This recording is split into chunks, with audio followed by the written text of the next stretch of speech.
Hello, ഞങ്ങൾ ready ആയിട്ടിരിക്കുന്നത് പുറത്തു പോകാൻ വേണ്ടിയിട്ടാണ് കേട്ടോ. വിഷുവൊക്കെ അല്ലേ, അപ്പോൾ ഡ്രസ്സ് വാങ്ങാമെന്ന് വിചാരിച്ചിട്ട് പോകാൻ വേണ്ടിയിട്ട് റെഡി ആയിട്ടിരിക്കുകയാണ് കേട്ടോ. ഞങ്ങൾ അമ്മ വരുന്നതും വെയിറ്റ് ചെയ്തിട്ടാണ് കേട്ടോ ഇരിക്കുന്നത്. അമ്മ വരുമ്പോൾ വണ്ടി വിളിച്ചിട്ട് വരാമെന്ന് പറഞ്ഞിട്ടുണ്ട്. അപ്പോൾ അമ്മേനെ വെയിറ്റ് ചെയ്തിട്ടാണ് ഇരിക്കുന്നത്. ഒരാൾ കൂടി ഉണ്ട് കേട്ടോ, അവളവിടെ അകത്ത് റെഡിയാവുകയാണ്. പിന്നെ സിയമോളത് അവിടെ മുറ്റത്ത് നടക്കുന്നുണ്ട്. അപ്പോൾ ഞങ്ങൾ ഇത് വീഡിയോ എടുക്കുകയാണ് കേട്ടോ. പിന്നെ ഞങ്ങൾക്ക് ഇപ്രാവശ്യം വിഷുവൊന്നുമില്ല, പക്ഷെ എന്നാലും കുട്ടികൾക്ക് ഡ്രസ്സ് എടുത്ത് കൊടുക്കാമെന്ന് വിചാരിച്ചിട്ട് പോകും. അവിടെ അതാ സിയമോള് ഷെഡി മാത്രം ഇട്ട് നടക്കുന്നത്. സിയമോൾക്ക് പാമ്പേഴ്സ് ഇല്ല, അപ്പോൾ അച്ഛമ്മ വരുമ്പോൾ പാമ്പേഴ്സായിട്ട് വരാമെന്ന് പറഞ്ഞിട്ടുണ്ട്. അച്ഛമ്മ വന്നതിൻ്റെ ശേഷം വേണം ഉണ്ണീനെ ഡ്രസ്സ് മാറ്റി കൊടുക്കാൻ. അമ്മ അതാ പെട്ടെന്ന് വന്നു കേട്ടോ. 5:30 വണ്ടി വിളിച്ചിട്ട് വരാമെന്ന് പറഞ്ഞിരുന്നു. അപ്പോൾ അതിനനുസരിച്ച് ഞങ്ങളും റെഡി ആയിരുന്നിരുന്നു. പിന്നെ മോൾക്ക് ഡ്രസ്സ് മാറ്റി കൊടുക്കാൻ മാത്രമേ ഉണ്ടായിരുന്നുള്ളൂ. അപ്പോൾ അമ്മ പാമ്പേഴ്സായിട്ട് വന്നപ്പോൾ ഞങ്ങളത് വേഗം മാറ്റി കൊടുത്തു കേട്ടോ. വിഷുവിൻ്റെ തലേ ദിവസമാണ് കേട്ടോ ഈ ഡ്രസ്സ് എടുക്കാൻ പോണത്. അപ്പോൾ വണ്ടിയൊന്നും വിളിച്ചിട്ട് കിട്ടിയിട്ടുണ്ടായിരുന്നില്ല. പിന്നെ അയാൾ കൊണ്ടുവിട്ടതാ മാത്രം മതി എന്ന് പറഞ്ഞപ്പോൾ വന്നതാണ്. ഡ്രസ്സൊക്കെ മാറ്റി കൊടുത്തിട്ട് പിന്നെ ഞങ്ങൾ വേഗം പോയിട്ടോ. ആദ്യം ഇരുന്ന് കരയണത് വേറെ ഒന്നിനും അല്ല കേട്ടോ, വണ്ടിയുടെ അറ്റത്തിരിക്കാൻ വേണ്ടിയിട്ടോ. പിന്നെ കുറച്ച് കഴിഞ്ഞപ്പോൾ കരച്ചിലൊക്കെ മാറിയത് ഞങ്ങൾ കടയിലെത്തിയിട്ടോ.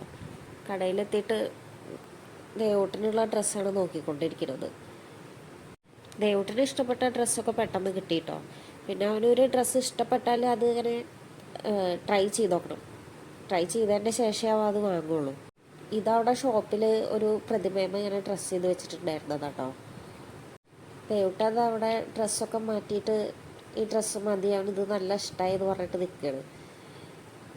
ഷോപ്പിലൊക്കെ നല്ല തിരക്കാട്ടോ. ഞങ്ങൾ ഈ ഡ്രസ്സ് മാറ്റാൻ വേണ്ടിയിട്ട് ട്രയൽ റൂമിലേക്ക് കയറിയപ്പോൾ തന്നെ 2-3 ആൾക്കാർ വന്നിട്ട് വാതിൽ തുറക്കാൻ വേണ്ടിയിട്ട് ഇങ്ങനെ തട്ടുണ്ടായിരുന്നു. പിന്നെ അത് ആരും ഒരു വിനയനായിട്ട് വന്നിട്ട് അത് ഇട്ട് നോക്കുന്നുണ്ട്. പക്ഷെ അത് ഇടാൻ കുറച്ച് ബുദ്ധിമുട്ടിട്ടോ, തല കയറുണ്ടായിരുന്നില്ല, അതുകൊണ്ട് അത് എടുത്തില്ല. ഞങ്ങൾ ഡ്രസ്സൊക്കെ ട്രൈ ചെയ്ത് വന്നപ്പോഴേക്കും ഇത് അവിടെ ഒരാൾക്ക് ബലൂണൊക്കെ കിട്ടിയിട്ടുണ്ട് കേട്ടോ. സിയമോളേനെ ഒതുക്കി നിർത്തലാണ് വല്ലാത്ത പണി.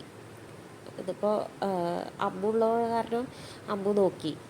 അമ്മു ഇല്ലാച്ചെങ്കിൽ ഞാൻ തന്നെ അവളുടെ പിന്നാലെ നടക്കണം. എനിക്ക് ആര്യൻ്റെ കാര്യം ദേവട്ടൻ്റെ കാര്യം ഒന്നും നോക്കാൻ പറ്റില്ല. സിയമോളുടെ അടുത്ത് ബലൂൺ കണ്ടപ്പോൾ അത് ആര്യനും വേണമെന്ന് പറഞ്ഞിട്ടാട്ടോ അവിടെ നിൽക്കണത്. എന്നിട്ട് ആര്യ അവരുടെ അടുത്ത് നിന്ന് ചോദിച്ച് വാങ്ങിയിട്ടുണ്ടായിരുന്നു. സിയമോൾ ഒരു സെക്കൻഡ് ഒരു ഭാഗത്ത് ഒതുങ്ങി നിൽക്കില്ല കേട്ടോ. അവിടെ അവരെന്തോ ഒരു ചെയർ പോലത്തെ ഒരു സംഭവമൊക്കെ ഇട്ടിട്ടുണ്ട്.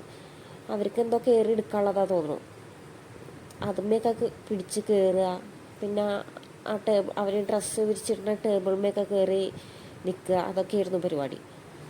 അങ്ങനെ എല്ലാവർക്കും ഉള്ള ഡ്രസ്സൊക്കെ കിട്ടിയിട്ടോ. കുട്ടികൾക്കുള്ള ഡ്രസ്സൊക്കെ എടുത്തു. ഞങ്ങൾ വലിയവർക്കൊന്നും ഞങ്ങൾക്ക് എടുത്തിട്ടില്ല. പിന്നെ അങ്ങനെ നേരെ പോയതൊരു ബേക്കറി കടയിലേക്കാട്ടോ. എന്നിട്ട് അവിടെ പോയിരുന്നിട്ട് ഉണ്ണിക്ക് വെള്ളം കൊടുക്കുകയാണ്. അവിടെയൊക്കെ ഭയങ്കര തിരക്കാണ്. ഈ വിഷുവിൻ്റെ തലേ ദിവസമായ കാരണം തോന്നും ഇങ്ങനെ തിരക്ക്. അപ്പോൾ അവിടെ നിന്ന് ഞങ്ങൾ ഓരോ ഷവർമ്മയൊക്കെ വാങ്ങി. പിന്നെ അമ്മ കഴിച്ചില്ല കേട്ടോ, അമ്മ ഷവർമ്മയൊന്നും കഴിക്കില്ല. അപ്പോൾ ഞങ്ങൾക്ക് എല്ലാവർക്കും വാങ്ങി തന്നു. സിയമോള് ഞങ്ങളൊക്കെ ഷവർമ്മ കഴിക്കുന്നത് കണ്ടിട്ട് അവൾക്കും അത് കിട്ടണം. അത് കിട്ടാൻ വേണ്ടിയിട്ട് ഇങ്ങനെ ഭയങ്കര പൊരിച്ചിലായിരുന്നു നമ്മുടെ മടിയിലിരുന്നിട്ട്. ഷവർമ്മ കുഴപ്പമില്ലായിരുന്നു, അത്ര നല്ല ടേസ്റ്റ് എന്നൊന്നും പറയാനില്ല, കുഴപ്പമില്ലായിരുന്നു. തിരക്ക് കാരണം ഒരുപാട് സമയം ഇരുന്നിട്ടാണ് കേട്ടോ ഇതൊക്കെ കിട്ടിയത്. ലൈം ജ്യൂസ് തന്നെ പറഞ്ഞിട്ട് അരമണിക്കൂറൊക്കെ കഴിഞ്ഞിട്ടാണ് കിട്ടിയിട്ടുള്ളത്. അത്രയും തിരക്കായിരുന്നു അവിടെ. ഇരിക്കാനൊന്നും സ്ഥലം ഉണ്ടായിരുന്നില്ല. 5 ലൈം ജ്യൂസ് പറഞ്ഞിട്ട് ആദ്യം 2 കൊണ്ടുവന്നു. പിന്നെ കുറച്ച് കഴിഞ്ഞിട്ടാണ് വീണ്ടും 3 ബാക്കി കൊണ്ടുവരുന്നത് കേട്ടോ. എനിക്ക് അവിടെയൊക്കെ നടന്നിട്ട് നല്ല ദാഹം ഉണ്ടായിരുന്നു. ജ്യൂസ് കിട്ടിയപ്പോൾ തന്നെ ഞാൻ വേഗം അകത്താക്കി കേട്ടോ. പിന്നെ അതേ അവിടെ നിന്ന് ഫുഡൊക്കെ കഴിച്ചിട്ട് ഞങ്ങൾ നേരെ ഒരു വണ്ടി വിളിച്ചിട്ട് വീട്ടിലേക്ക് വന്നു. വീട്ടിലേക്ക് എത്തിയപ്പോഴേക്കും നല്ല ക്ഷീണമായിരുന്നു. കുറച്ച് നടക്കുകയൊക്കെ ചെയ്തു അവിടെ. പിന്നെ നല്ല ചൂടല്ലേ, വൈകിട്ടാണ് പോയതെന്ന് വെച്ചെങ്കിൽ നല്ല ചൂടുണ്ടായിരുന്നു. ഡ്രസ്സൊക്കെ മാറ്റി വന്നിട്ട് ഞാൻ അവിടെ നിന്ന് കുറച്ച് ബേക്കറി വാങ്ങിയിട്ടുണ്ടായിരുന്നു. ലഡു കണ്ടപ്പോഴേക്ക് ലഡു കഴിക്കാൻ നല്ല ആഗ്രഹം. അപ്പോൾ ഞാനത് വാങ്ങിയിട്ടുണ്ടായിരുന്നു. ലഡുവൊക്കെ വാങ്ങിയിട്ടുണ്ട് വെച്ചെങ്കിൽ അവരൊരു ബോക്സിലാട്ടോ തരാറ്. ഇപ്രാവശ്യം എന്താണെന്ന് അറിയില്ല, കവറിലാണ് തന്നിട്ടുള്ളത്.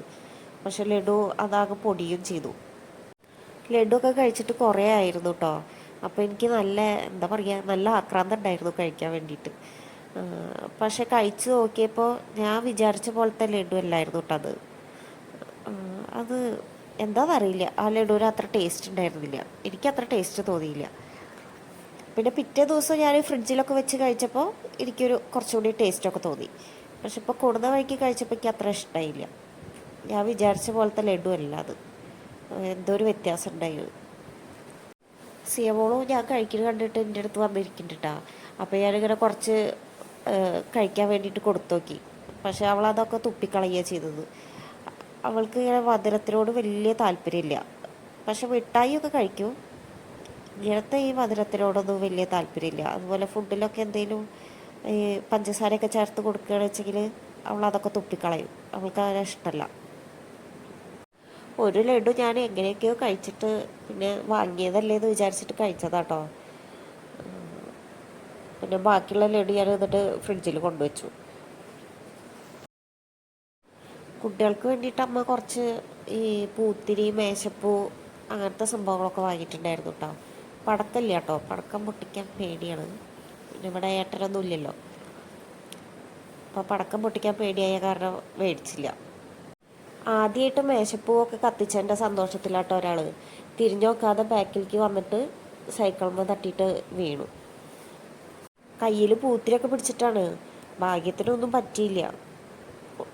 ഇതിൻ്റെ ഇടയിൽ സിയമോൾക്ക് ഫുഡൊക്കെ കൊടുത്തു. പിന്നെ സിയമോൾ അത് ആ പാല് കുടിച്ചിട്ട് നല്ല ഉറക്കമായിട്ടാണ്. ഞാൻ പിന്നെ പുറത്തുനിന്ന് ഷവർമ്മ ഇതൊക്കെ കഴിച്ച കാരണം പിന്നെ ഒന്നും കഴിച്ചില്ല. ഒന്നും കഴിക്കാത്ത കാരണം അമ്മ മാങ്ങ കട്ട് ചെയ്ത് തന്നതാട്ടോ. ഇത് പുറത്തുനിന്ന് വാങ്ങിയതാണ്, ഇവിടെ ഉണ്ടായിട്ടുള്ളതല്ല.